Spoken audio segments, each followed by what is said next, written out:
కాంగ్రెస్ ప్రభుత్వం సీఎం రేవంత్ రెడ్డి వైఖరిపై BRS working president KTR భగ్గుమన్నారు.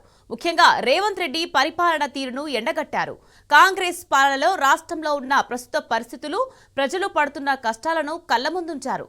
Telangana భవన్లో మీడియాతో నిర్వహించిన చిట్ చాట్ కార్యక్రమంలో అన్ని విషయాలపై కేటీఆర్ కూలంకషంగా స్పందించారు.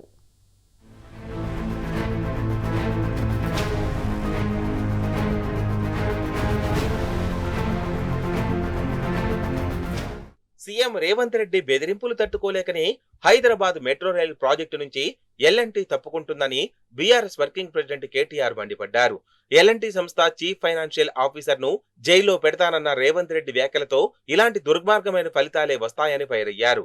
త్వరలోనే వివాదాస్పద ఎంఆర్ సంస్థ ఆస్తులను కూడా అమ్మబోతున్నాడని, ఇందులో ఎంత కమిషన్ తీసుకున్నాడనేది తేలుస్తామని చెప్పారు.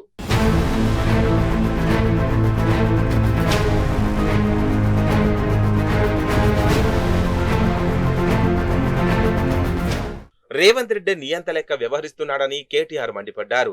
కనీసం గ్రూప్ 1 అభ్యర్థులు, విద్యార్థులు రౌండ్ టేబుల్ సమావేశం కూడా పెట్టుకోలేని పరిస్థితి దాపురించిందని ఫైరయ్యారు. అసలు 2 ఏళ్లలో రేవంత్ రెడ్డి చేసిన ఒక్క పనైనా ఉందా అని ప్రశ్నించారు.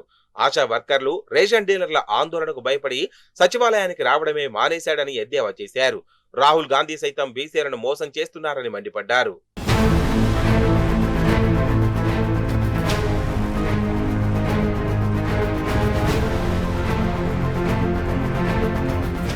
తమకు బంధుప్రీతి లేదన్న సీఎం రేవంత్ రెడ్డి వ్యాఖ్యలకు BRS working president KTR strong counter ఇచ్చారు.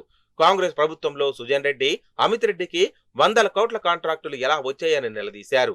ముడుపులు దండుకోవడం, ఢిల్లీకి పంపించడమే రేవంత్ రెడ్డి ఏకైక పనిగా పెట్టుకున్నారని బగ్గుమన్నారు. మేడిగడ్డకు మరమ్మతు చేసి నీళ్లెత్తిపోయకుండా బరాజును పూర్తిగా పక్కకు పెట్టిందని ఆగ్రహం వ్యక్తం చేశారు.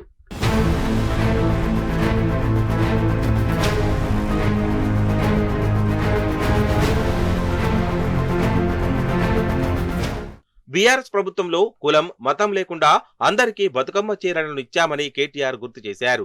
రేవంత్ వ్యక్తిగత కక్షతో నేతన్నల పొట్ట కొడుతున్నాడని ఆగ్రహం వ్యక్తం చేశారు. మరోవైపు రాష్ట్రంలో 12,000 కోట్ల డ్రగ్స్ దొరికితే ముఖ్యమంత్రికి కనీస సమాచారం లేదా అని ప్రశ్నించారు.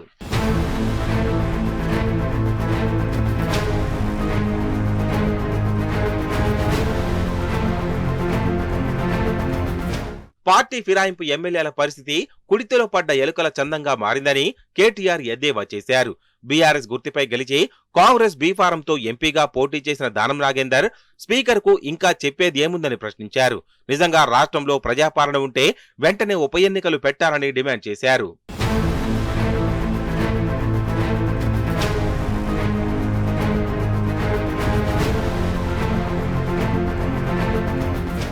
హైదరాబాద్లోని సర్కారు భూములన్నింటినీ అమ్ముతున్నారని కేటీఆర్ మండిపడ్డారు. ఎలాంటి భూసేకరణ అవసరం లేకుండా రూపొందించిన ఎయిర్పోర్ట్ ఎక్స్ప్రెస్ వేను రద్దు చేశారని, దీంతో ఐటీ పరిశ్రమ విస్తరణకు విఘాతం కలిగిందని చెప్పారు. మెట్రో రైలు కోసం ఉంచిన భూమిని ప్రస్తుతం వాడుకోవచ్చని చెప్తున్నా ఈ ప్రభుత్వం మూర్ఖంగా రద్దు చేసిందని ఫైరయ్యారు.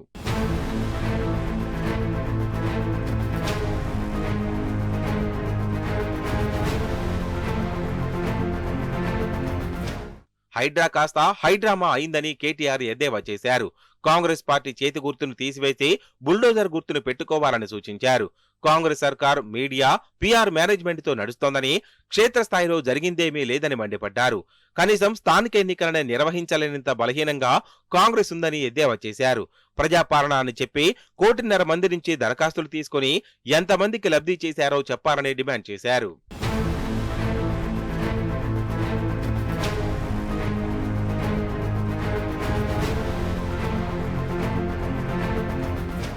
యువతతో పెట్టుకున్న రేవంత్ రెడ్డి పతనం ఖాయమన్నారు కేటీఆర్.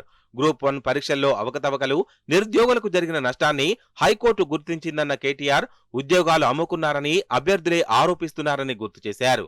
గ్రూప్ 1 పరీక్షల్లో అవినీతి జరిగితే బీజేపీ ఎందుకు మౌనంగా ఉందని నిలదీశారు.